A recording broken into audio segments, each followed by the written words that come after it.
नमस्कार विद्यार्थियों।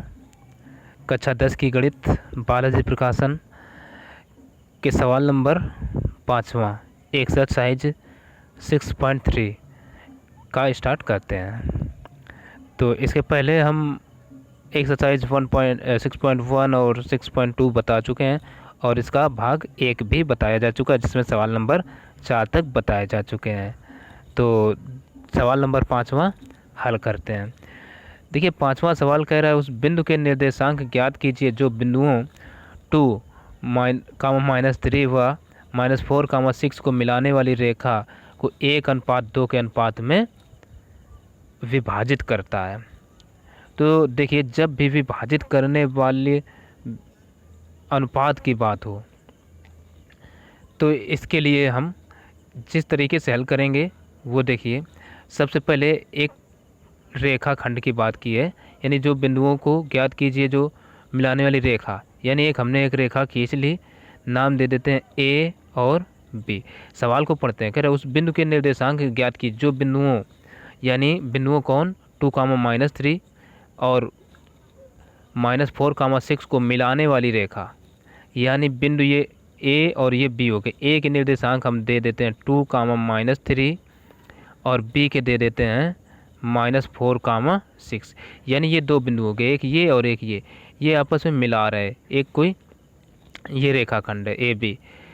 तो इसको कोई एक ऐसे बिंदु हैं, मान लेते हैं वो बिंदु हमारा ये है पी। ठीक, ये जो पी बिंदु है इस रेखाखंड को 1:2 के अनुपात में विभाजित कर रहा है। तो अनुपात को हम नीचे लिख दिया और ये लिख दिया 2, 1:2। ठीक, इसमें विभाजित कर रहा है।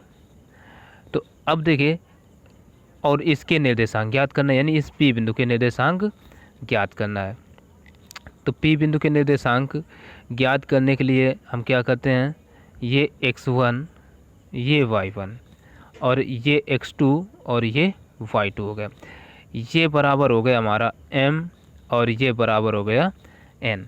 हम m n ये लिखें या m1 m2 कुछ भी लिख सकते हैं। ठीक, लेकिन हम यहाँ m और n लिख रहे हैं। तो कोई भी रेखाखंड हो उसको m/n के अनुपात में विभाजित करने वाले बिंदु के जो निर्देशांक होते हैं वो क्या होते हैं, हम लिखेंगे। हाँ, यहाँ पर मिलाने वाले रेखा को अंतः विभाजित करता है, अंतः नहीं लिखा है, तो अंतः कहाँ पर लिखा है हम लिखे देते हैं। तो देखिए, यहाँ पर अंतः विभाजित करता है। जब अंतः कहे तो हमें अंतः सूत्र लगाना ही है, और जब भी कुछ ना कहे तो भी हमें अंतः वाला सूत्र ही लगाना है। तो देखिए, हम लिख सकते हैं m/n के अनुपात में विभाजित करने वाले बिंदु P के निर्देशांक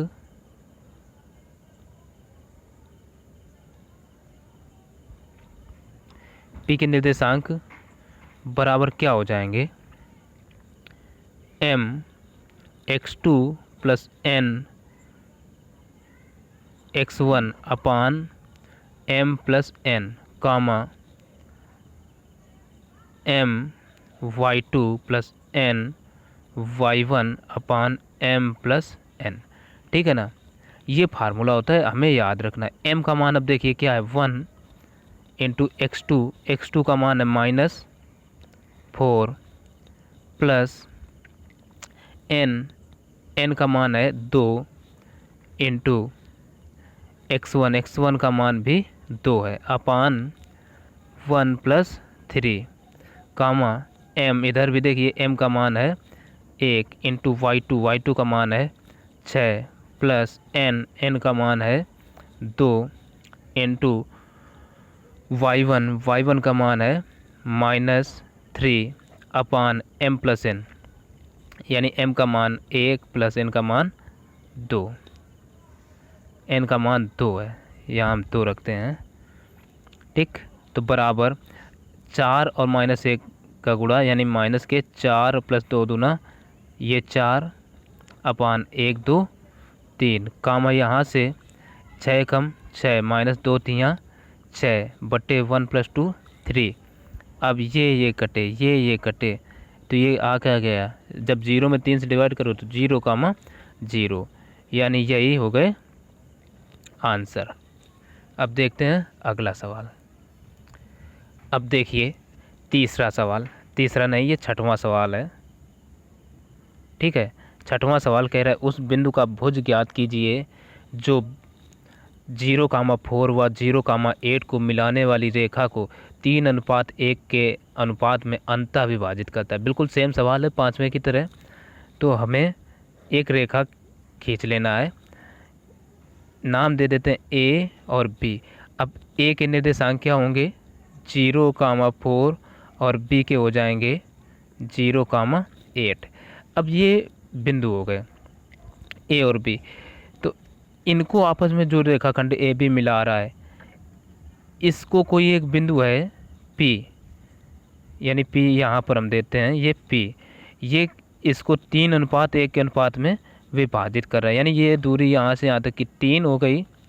ठीक, इसी को हम कह देते हैं ये m और ये 1 है तो ये n बराबर हो गया।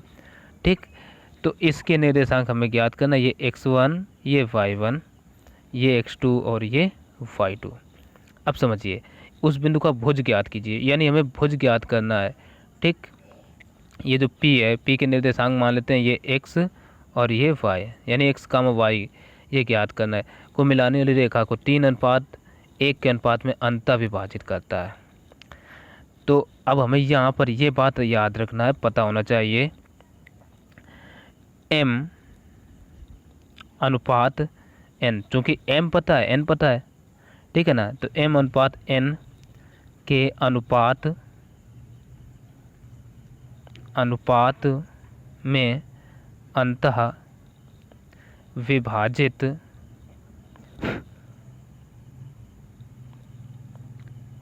करने वाले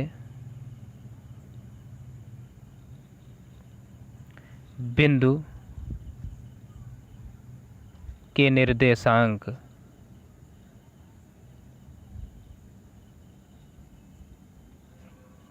बराबर सूत्र क्या होता है m x2 plus n x1 अपान m प्लस n कामा m y2 plus n y1 अपान m प्लस n, ये फार्मूला होता है। अब हमें यहाँ p के क्या नहीं x कामा y के निर्देशांक ज्ञात करना है। ठीक, इसका भुज ज्ञात करना है। तो अब देखिए भुज का मान हमें पता है क्या होता है x होता है, ठीक है ना, तो हम यहाँ पर अभी y को छोड़ देंगे।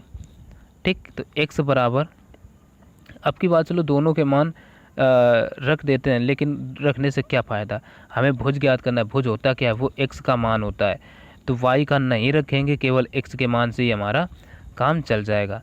तो m का मान देखिए क्या है 3 इंटू x2 का मान 0 प्लस n का मान है ये देखिए 1 इंटू x1 का मान है 4 अपान m प्लस n, m का मान क्या है 3 प्लस n का मान है 1। ठीक, कामा y का मान हमें ज्ञात ही नहीं करना है, क्योंकि कहा है उस बिंदु का भुज ज्ञात कीजिए, और भुज होता है हमारा x का मान, तो y को छोड़ देते हैं, यानी यहाँ से x बराबर आ जाएगा 3 इंटू 0 प्लस 1 गुणा 4 बटे 3 1 4, तो ये बराबर क्या 4 बटे 4, यानी 4 एकम 4, यानी 1 आ जाएगा कट करके, यानी इसका भुज क्या आ गया 1। लेकिन यहाँ पर देखिए ये जो भुज है हमारा x1 का मान क्या है 0, तो यहाँ 0 रहेगा, तो ये भी क्या होगा 0, तो 0 बटे 4, यानी ये मान 0 ही आएगा। ठीक है ना, तो यहाँ हम लिख सकते हैं अतः भुज बराबर 0। ठीक, यही आंसर हो जाएगा, क्योंकि यहाँ पर हमने क्या किया, ये जो y का मान रख दिया, तो वो हो गया था, यानी भुज हमारा x1 भी 0 x2 भी 0, तो 0 ही आएंगे, ठीक है ना। तो चलो अब देखते हैं अगला सवाल। अब देखिए 7वां नंबर क्या कह रहा है, यदि बिंदु 4,0 बिंदुओं -8,13 व x,7 को मिलाने वाली रेखा का मध्य बिंदु है, तब x का मान ज्ञात कीजिए। यानी देखिए हम सबसे पहले एक रेखा खींच लेते हैं, नाम दे देते हैं a और b। a के निर्देशांक हो गए -8,13 और b के हो गए x,7। ये वाला जो मान है x1, ये वाला y1, ये वाला x2 और ये y2, ठीक। अब देखो इसका मध्य बिंदु के निर्देशांक क्या दे रखे हैं हमें, इसको नाम p दे देते हैं। ये हमें दे रखे हैं 4,0। अब देखो तब कह रहा है x का मान ज्ञात कीजिए, यानी x का मान हमें ज्ञात करना है। तो अब देखो मध्य बिंदु के निर्देशांक हमें पता है, तो मध्य बिंदु के निर्देशांक का हम लगा देंगे सूत्र, मध्य बिंदु के निर्देशांक, यानी कोई भी हमें दो बिंदु दे हों x1 y1 x2 y2, तो उनके मध्य बिंदु के निर्देशांक बराबर जो निकालना हो, तो सूत्र होता है x1 प्लस x2 अपान 2 कामा y1 प्लस y2 अपान 2। तो देखिए y1 y2 इसका हमें मान नहीं निकालना, क्योंकि x का मान ज्ञात करना, तो ये हमारा इसमें मान रखने से ही आ जाएगा, ठीक है ना। तो ये क्या होगा, ये x होगा और ये y का मान, ठीक। तो हमें x के स्थान पर क्या रख देना है, 4, यानी तो इसको हम 4 बराबर लिख सकते हैं। x1 का मान क्या है, -8 प्लस x2 7 अपान 2। अब देखिए 2 चौको 8, 8 बराबर -8 प्लस के, यहाँ देखिए ये है x, ये x है, प्लस का x, 8 को इधर भेज दो तो 8 और इधर से आएंगे तो प्लस के 8 बराबर x, तो यहाँ से x बराबर 8 8 16, ये हो जाएगा आंसर। अब देखिए 8वां सवाल कह रहा है, वह अनुपात ज्ञात कीजिए जिसमें -4, -3 व 5, 2 को मिलाने वाला रेखाखंड x अक्ष को काटता है। यहाँ पर जो रेखाखंड है वो x अक्ष को काट रहा है, तो यहाँ से हमें ये पता होना चाहिए कि जब रेखा x अक्ष को काटेगा तो वहाँ पर y अक्ष का मान क्या होगा, 0, क्योंकि y अक्ष पर वो चलेगा ही नहीं, तो इसलिए y का मान हमेशा 0 होगा। अगर y अक्ष को काटता तो x का मान 0 होता, तो हम यहाँ पर ये चीज़ दिखा देंगे, चूँकि x अक्ष को काटता है, नहीं काटता है, इसलिए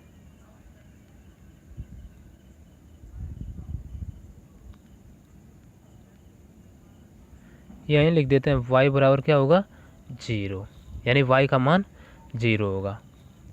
और अब हमें ज्ञात क्या करना है, वह अनुपात ज्ञात करना है। तब लिख लेंगे m अनुपात n, यानी यही अनुपात वाला सूत्र लगा देते हैं, m अनुपात n के अनुपात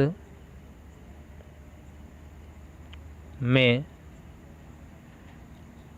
विभाजित करने वाले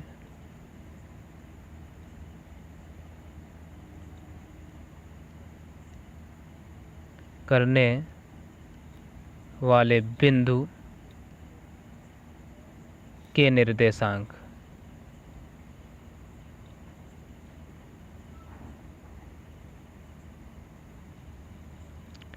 यानी वो x, y ही होते हैं, ठीक है। जो निर्देशांक हम ज्ञात करते हैं वो x, y ही होते हैं, बराबर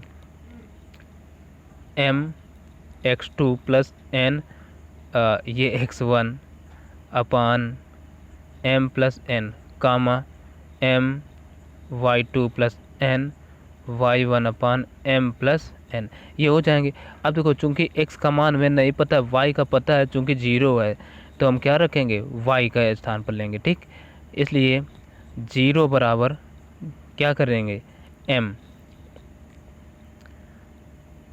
m का मान कितना है, कहाँ गए बिंदु, ये देखिए m हमें ज्ञात ही करना है, m, ठीक, इनटू y2 का मान यहाँ पर क्या होगा, ये वाला जो है x1, ये y1, ये x2 और ये y2 हो जाएगा।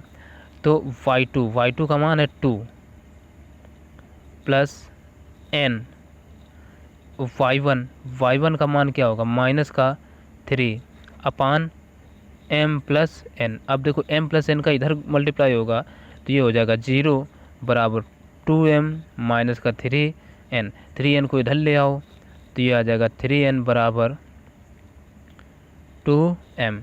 अब क्या करो, ये जो 2 है इस n को इसके बटे भेज देते हैं, 2 को इसके, या इसी को हम सीधा करके लिख सकते हैं 2m is equal to 3n, n को इसके बटे लेते हैं, 2 को इसके बटे भेज देते हैं, तो m अपान n बराबर आ जाएगा 3/2, है ना।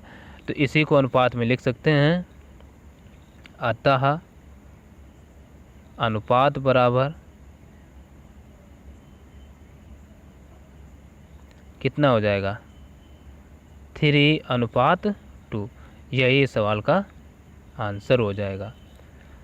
तो फिर अगले वीडियो में मिलेंगे, तब तक के लिए नमस्कार।